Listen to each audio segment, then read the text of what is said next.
استاد مسئله زکات مثال ما میخوایم که همین زکات ما با نزدیکاتیم با همین انسانایی که مثال حداقل در ده همون زندگی میکنن یا که شناس هستیم یا که خیش تبارایی که مثال کم بزاعت هستن نیازمند هستن همونو میخوایم زکات دیم اما آنها آدمان صالح نیستن حتی نماز نمیخونن ما میتونیم به همونو زکات ندهیم و با مثال به قطعه های مسجد و قطعه که در آنجا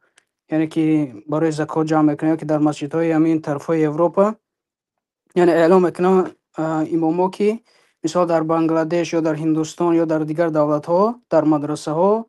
یعنی که سپر شده ایستاده است شما میتونید زکاتتون رو به همونو دهید به همونو دیم بهتر یا که به این خیش تبورها یا که نزدیکایی که نیازمند هستن و کدامش بهتر است زکات برادر عزیز خوب است که زکات به شخصیتی که دانسته ایستاده میتید خوب است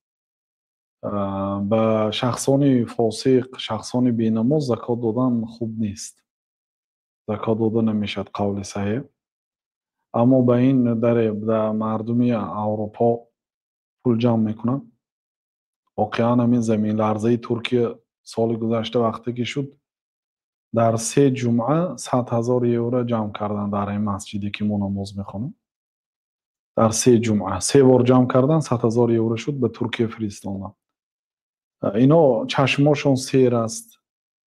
امام های اروپا یعنی که خیانت نمیکنن به پولی مسجد به پولی جمع شده این چیز یعنی غالبا همین خیلی است احتمال است یک نفر نیم یگان نفر هم خیلی باشه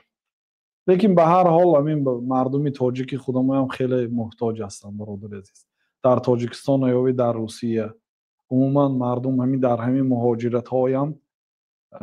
محتاج ها بسیار هستن کوشش کنید جستجو کنید یارو دوستاتون پرسید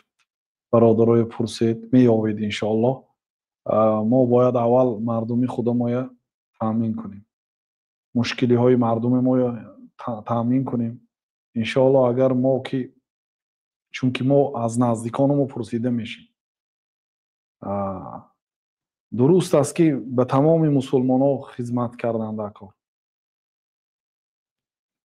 لیکن مردم ما هم مردمی کمبغلی بسیار دارد به هر حال در ترازو میماند یعنی ما نمیگوییم که به دیگر مردم یاردم نکنید همه مردم مسلمان یک است خواه تاجیک است خواه بنگلادش بیچاره بنگلادش کمبغلاش زیاد است درست است که وضعیتاشون از ما دیده خرابتر است لیکن به هر حال دیده میشه در بین مردم هم محتاج ها زیاد هستند